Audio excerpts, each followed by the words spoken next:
Hey there, friends and neighbors. Brent here, Four Pastures Farm. Welcome back to the farm. So, my ankle is still sore from the last time I used this ladder. If you didn't see that video, I'll leave a link down in the show notes below. Check that out. It's a hot mess for sure. Here's what's on the agenda for today. We are going to get, hopefully, in one day, our wood-burning stove installed. Y'all hang out with us. Let's see if we can do it in one day.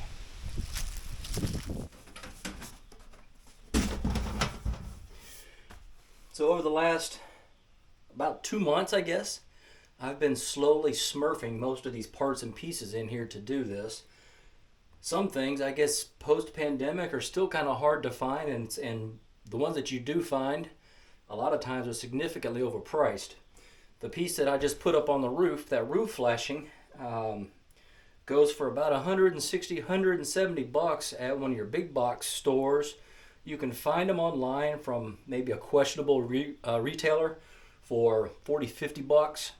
I happened to find that one at a local Ace Hardware store, and I think it was $17. Sometimes the old stock is the best stock. What we've got in here, amongst all the dead and dying stink bugs, is our stove. Now our cabin here is only a 10 by 10, right? So it's 100 square feet. To heat 100 square feet doesn't require a very big stove. Cord, a sticker, and in here, I think this is probably going to be the easiest way to do it.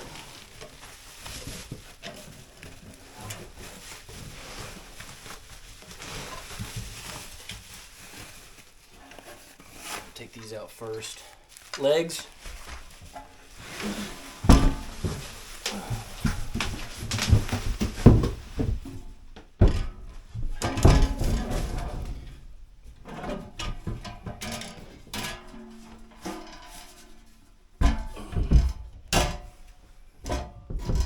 So that's it.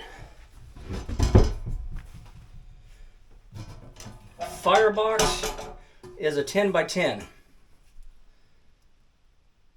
I think this is going to fit in the corner here quite nicely. It's not going to require a very big buffer for heat because it is so small. And I think from here to the ceiling is such a long distance that I'm not really going to have to worry too much about it heating up the stovepipe going through the roof. So I honestly think this is going to be exactly perfect.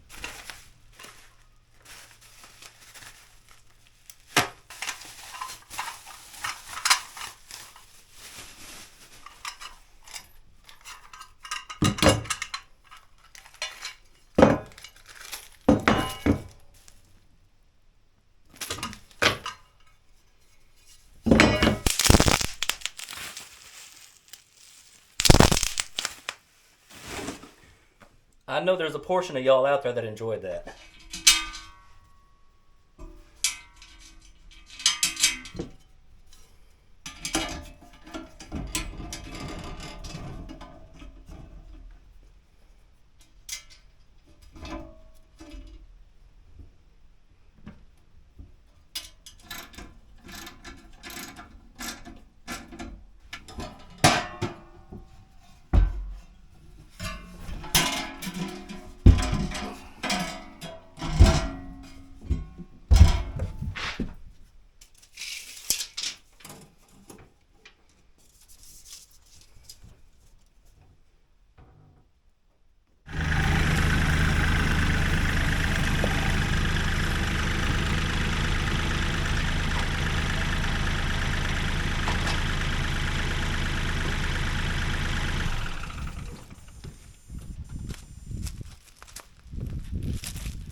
Alright y'all, the sun has shifted and the lighting has certainly shifted in here. I put this up, there was no way you were going to be able to see it, so I just went ahead and did it off camera, but let me show you what we did.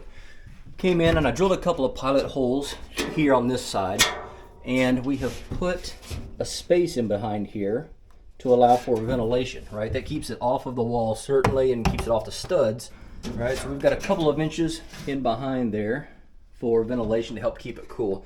I don't suspect that this is going to heat up very much, as low of a BTU as we're going to be running in here.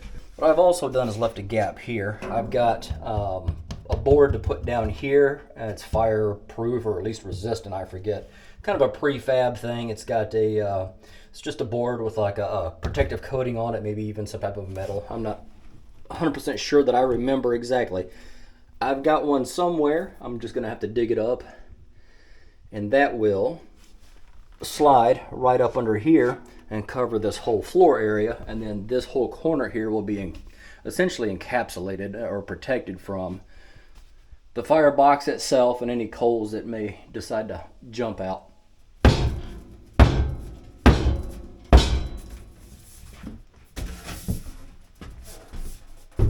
I'm gonna tell you what, if you don't know about these pipes, they come in sections, right? So you've got each section, and there is a seam here on one side, and you have to wrap this thing around, and it's got two tiny little lips, and it basically fits in like this, but you have to wrap it around, press it down in, and then pop it back out together so that it holds when you put it back in its normal shape.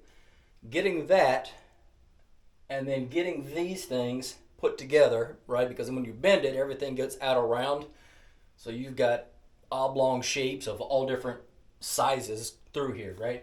Bending them and getting the pipe itself formed and then stacking them together here, right? You've got a male and a female end here, one fits inside the other. That's like wrestling a greased hog with sharp edges. That's horrible. I mean, I wish I could buy just one long stick to run all the way up through here instead of individual sections, but hey, it's done now. What we need to do, if you saw up here on top, we've got a reducer. That reducer goes here, right? We've got a 4-inch outlet here on our stove. These are 6-inch pipes. So what I need still is a coupling, 4-inch coupling to go from the top of the stove here to our reducer up here, and then we'll run right on up through the roof. We've got our flashing, as you've already seen. So we've got to get our flashing put in up there on the roof. Certainly we've got to get our hole cut in, which I'm not a fan of doing. It seems counterintuitive. You got a perfectly good roof, and here we're going to cut a hole in it. Necessities, I guess. Y'all stay tuned.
floor is a little uneven here. Once I have the fire resistant, fireproof board to go down here, it should level it out.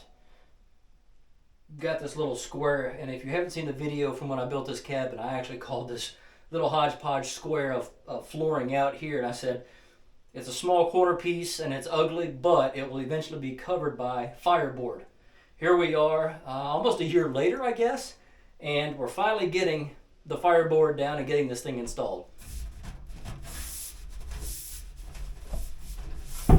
So we're not quite going to make it today. We've got about an hour before the sun sets, and we've got probably about an hour worth of cleanup to do. So this will finish certainly in the morning.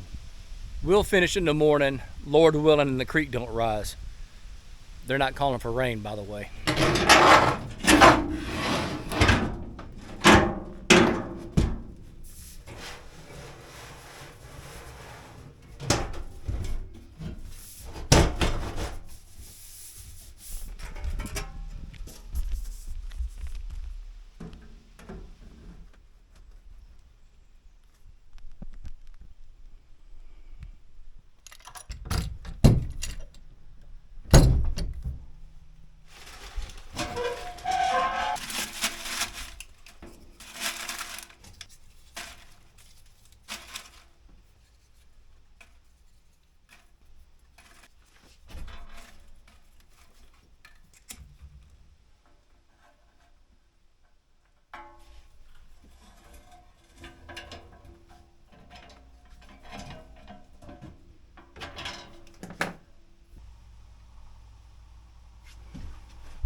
So last night we stayed in the cabin and broke in our wood burning stove.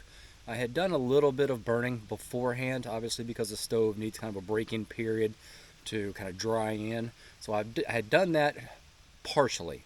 I really got it cranking last night. I had all the windows open. I actually had a fan blowing in there to keep the air circulating. Got it good and baked in, and I will say that that thing will have no problem keeping that cabin warm. Probably down in close to zero. We got down in the low 40s, upper 30s last night. It was hovering right around 40. And it got so hot in there that I had to open the windows and the doors back up to cool it off. So that thing, you know, I thought putting the 6-inch stove pipe for the flue on there would cause it to slow down, right? Because you go from a small volume to a large volume, you would think it would slow down. I have basically created a giant rocket stove in there.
I'm gonna have to put that damper in. I didn't do that on the initial install, and kind of bad timing because I'm gonna have to break it loose from the seals up here on the roof.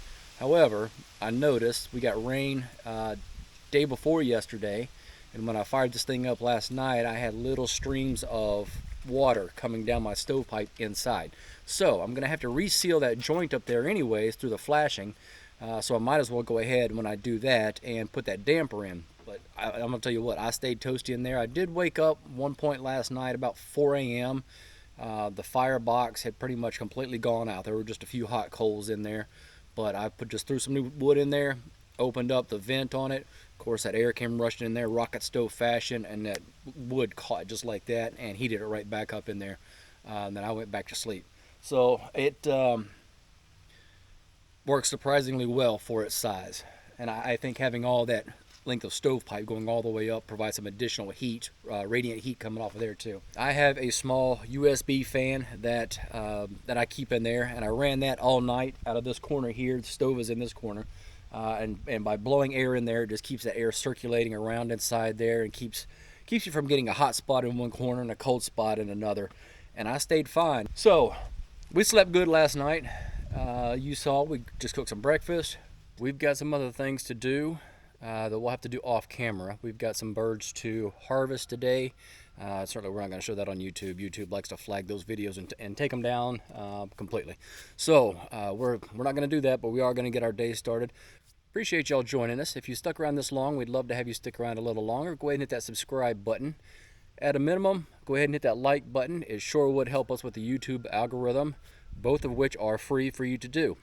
Hope y'all have a great, safe, happy Thanksgiving for my fellow Americans. For those of you abroad, we'll eat some food for you.